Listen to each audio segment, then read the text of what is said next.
Welcome to the second part of Operations and Supply Chain Strategy. Today, we will talk about different strategy in supply chain collaborations. We call it CPFR or Collaborative Planning, Forecasting and Replenishment. So, Collaborative Planning, Forecasting and Replenishment or CPFR aims at integration and coordinating actors and processes in the supply chain regarding the planning and fulfillment of customer demand, production, and inventory. From our figure here, CPFR states cooperative management of demand and supply through joint feasibility and replenishment of products in the supply chain.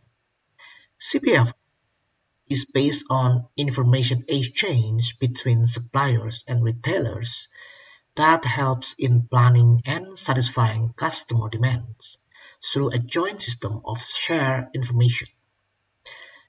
Basically, CPFR includes three basic stages or phases.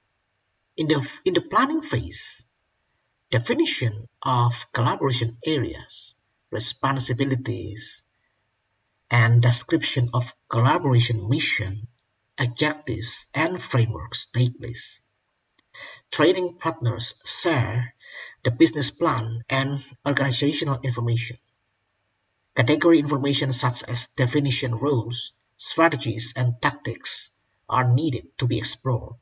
Seasonal events and frameworks for all events should be shared and at this stage. In a forecasting phase, sales and order forecasts are needed to be performed and shared. Moreover, exception for this forecast should be classified. Events, promotion plans for products, new product information, individuals forecast constraints related to the sales should be shared. In the replenishment area, lead times, logistic data, location changes, current inventory levels, inventory in transit, and point of sale data should be shared. The last phase, committed order from order forecast should be generated, and therefore there is intersection between VMI and CPFR. While both VMI and CPFR are able to manage operational risks, however, in the supply chain, there are other risks that cannot be handled by using the previous both strategy, that is VMI and CPFR. In the current slide, the two main goals of supply chain management are to minimize cost and to maximize service level. At this stage, CPFR and VMI can address any challenge appear in the operation. However, supply chains is influenced and also influence the environment in the light of ecological problems, natural disaster, and society environment. In the light of and society development challenges, the necessity for new viewpoints on supply chain management has become even more obvious. The previous two main goals of supply chain management are not sufficient to build a sustainable supply chain networks. The former paradigm of overall and unlimited customer satisfaction has naturally failed because of the limited resources for the satisfaction. Therefore, the third component, maintaining supply chain resilience and sustainability, enables supply chain to convert resources to products in a harmonized value chains with possibly full customer satisfaction and cost-efficient resource consumption for ensuring the performance of production ecological system at the infinite time horizons. While talking about supply chain sustainability is based on triple bottom line, economy, ecology, and society. Joint consideration of all these elements is crucial for supply chain management in long-term perspective. In supply chain management, such concepts like closed-loop supply chain and reverse logistics have been developed. They are based on the idea that supply chain does not end at the point of sale, but can be seen as a cycle including the after-sale area. In order to be sustainable, supply chain and operation management need to identify its risks. There are two types of risks in supply chain networks. First, operational risk, and the second is the disruption risk.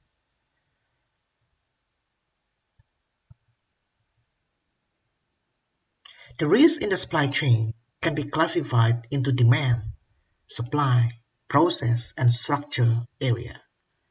Risks of demand and supply uncertainty are related to the random uncertainty and business as usual situation. Such risks are also known as recurrent or operational risks because the risk can be generated from at any time along the value chains. An example of operational risk is the bullwhip effect, and supply chain managers can use both VMI technology and CPFR technology, one or both, to mitigate recurrent supply chain risks. The technologies are able to improve supply chain planning and execution, and supply chain managers can achieve significant improvements at managing global supply chains. However, current pandemic gives a living evidence that supply chain disruption occurred in greater frequency and intensity, and thus with greater consequences. Such disruptive risk represents now a new challenge for supply chain managers. Disruptive risk occurs from low frequency but has a high impact disruption. The ripple effect has recently been introduced into academic literature on supply chain management. The ripple effect in the supply chains results from disruption propagation from the initial disruption point to the supply, production, and distribution networks. The ripple effect is not an infrequent occurrence. In many examples given, supply chain disruption go beyond the disrupted stage. For instance, the original disruption causes disruption propagation in the supply chains. At times, there are still worse consequences. For instance, during this pandemic, maybe the immediate disruption would be the closure of many business activities, but in the long run, there are more consequences. Reasons for the ripple effect are not difficult to find actually. With increasing supply chain complexity and consequent pressure on speed and efficiency, ever larger numbers of industry come to be distributed worldwide and are concentrated into cheap by joule in industrial districts. In addition, globalized supply chains depend heavily on permanent transportation infrastructure availability. In that sense, the efficiency paradigm of lean processes, single sourcing, etc., have failed in disruption situations. As a consequence, supply chains became more vulnerable even to minor perturbation. Any disruption in a global supply chain, especially in its supply base, does immediately affect the entire supply chain. Therefore, IT, information technology, became the crucial element of global supply chains, since disruptions in IT may have significant impacts on disruptions in material flows. In this current slide, we have some examples of disruption risk. The following table lists three factors of disruptive risk and some examples and their impacts for each factor. For example, September 11 terrorist attacks impacted on the closing of 5 port plants for a long time. Piracy off the coast of Somalia in 2008 breaks in many supply chains. Somali pirates have attacked hundreds of vessels in the Arabian Sea and Indian Ocean region. Though most attacks do not result in a successful hijacking, in 2008 there were 111 attacks, which included 42 successful hijacking. However, this is only a fraction of the up to 30,000 merchant vessels which pass through that area. The rate of attacks in January and February 2009 was almost about 10 times higher than during the same period in 2008, and there have been almost daily attacks in March, with 79 attacks successful. By mid-April, most of these attacks occurred in the Gulf of Aden, but subsequently the pirates increased their range and started attacking ships as far south as off coast of Kenya in the Indian Ocean. Another example from natural disaster, that is earthquake in Thailand, for instance, in 1999, that impacts on Apple computers production in Asia that has been paralyzed. Also earthquake in Japan in 2007 forced Toyota to stop its production and therefore disrupt the supply chains and delay the delivery of 55,000 cars. Also some other examples like Hurricane Katrina in 2006, earthquake and tsunami in Japan in 2011, floods in Chennai in India in 2015. And this slide provides other examples of disruptive risk. While supply chain disruption can arise from many sources, including external sources such as natural disaster and internal sources such as a failure to integrate all functions in supply chain. Very often such events happen rapidly and without warning. For instance here, explosion at BASF plant at Ludwigshafen in 2016. Also due to political crisis, strikes and legal contract disputes. Disruption can also result from attempts to create a more efficient, cost-conscious supply chain environment. Now we go into supply chain resilience. The concept of resilience is multidimensional and multidisciplinary. On the one hand, resilience was a subject of scientific research for many years in such disciplines as development psychology and ecosystems. On the other hand, it is a subject of interest in relatively new emerging disciplines such as risk management and supply chain management. Resilience determines the ability of systems to absorb changes, and stability is the capacity of systems to return to an equilibrium state after a temporary disturbance. Under resilience, we understand the ability to maintain, execute, and recover or adapt the planned execution along with achievement of the planned or adapted but yet still acceptable performance. Basic areas of resilience include systems, process, and product resilience. The ultimate goal of resilience is to create a company that has the capability to quickly evolve without adverse effects to the organization. Resilience is not just concerned with recovery, flexibility, or crisis preparedness. It implies that there is a capacity for continuous innovation based on an analysis of strength, weakness, opportunities, and threats. The innovation creates the ability of systems to absorb changes, and stability is the capacity of systems to return to an equilibrium state after a temporary disturbance. The faster a system returns to equilibrium, the greater its stability. There is an implicit assumption of stability in the system. Without stability, there would be no presumed return to the pre-disturbance state, but rather an adjustment to some new equilibrium level that could be better or worse than the previous state. In supply chain, stability is achieved by risk sharing among the members of a supply chain, which is an essential element of risk mitigation. This slide distinct features of ripple effect against bullet effect in terms of risk, affected area, recovery, and affected performances. In general, ripple effect damage supply chain performance in a more strategic level.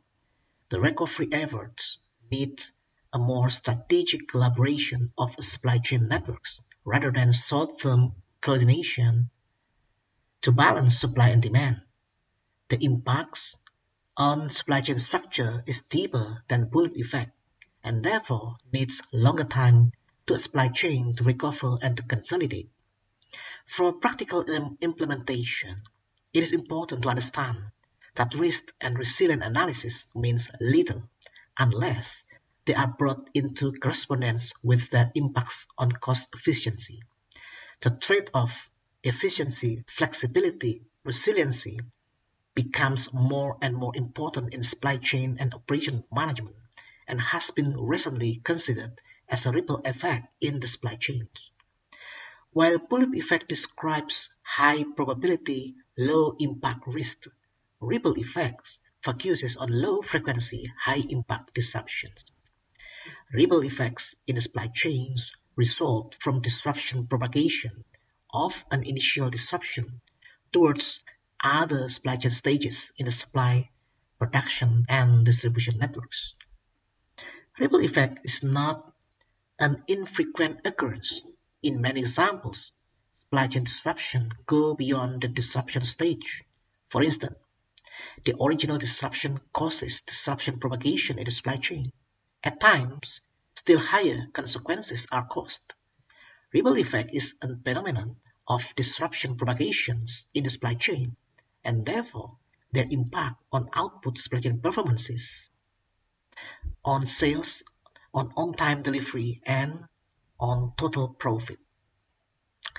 Ripple effect may have more serious consequences than just short-term performance decrease. It can result in market share losses. For instance, Toyota lost its market leader position after tsunami in 2011 and needed to redesign supply chain coordination mechanism or company value decrease. This slide describes ripple effect as a disruption on supply chain performance. Disruption propagation and disruption-based scope of changes in the supply chain structures and parameters. The supply chain network's topology need to be reconfigured due to loss of some of supply sources by adding backup suppliers. The supply chain operations of some of supply sources. The supply chain operation performance is not anymore randomly distributed with upper and lower limit in a control chart, but need attention from supply chain and operations management managers to take strategic decisions in order to recover the performance back to its initial state prior to the disruption. Even though considerable advancement has been achieved, supply chain disruption now occur in greater frequency and intensity, and thus, with greater consequences. Supply chain disruption may mean for companies losses of revenue and incur high recovery costs. Therefore, supply chain disruption management can be considered as a critical capability which helps to create cost-efficient supply chain protection and implement appropriate actions to recover supply chain disruption and performance. The details of empirical or qualitative methodology differ across the works of supply chain disruption management, but most share a basic set of attributes. a disruption or a set of disruption, impact of the disruption on operational and strategic economic performance, and stabilization and recovery policy. Within these set attributes, most studies on supply chain disruptions consider how changes to some variables are rippling through the rest of the supply chain and impacting on performance. We suggest considering this situation, the ripple effect in the supply chains, as an analogy to computer science, where the ripple effect determines the disruption-based scope changes in the system. In supply chain management settings, the ripple effects should also include recovery strategies, which may compensate disruption and avoid their rippling. This figure shows how ripple effect in the supply chain results from disruption propagation of an initial disruption towards other supply chain stages in the supply, production, and distribution networks. In this slide, countermeasures to control ripple effect are provided. There are two types of controls based on supply chain leanness and complexity. Lean supply chain is achieved through the establishment of single sourcing with low inventory and inflexible production capacity. At some points, the strategy runs well in a situation where no disruption occurs. Otherwise, a capacity disruptions may result in the ripple effect and performance decreases. In order to anticipate supply disruptions, the use of capacity cushion as a capacity reserves is recommended. Furthermore, supply chain management needs to change its sourcing strategy from single to dual sourcing, provide risk mitigation inventory, and postpone product and process differentiation to minimize supply disruption. For managing supply chain complexity in global supply chain, the supply chain needs a coordinated contingency policy. Disruption recovery and performance impact estimation that might be very long-lasting and expensive. For decentralized supply chain, coordinated control algorithms are needed to monitor supply chain behavior, to identify disruption, and adjust order allocation rules using coordinated contingency plan policy, which also work for multi-stage supply chains.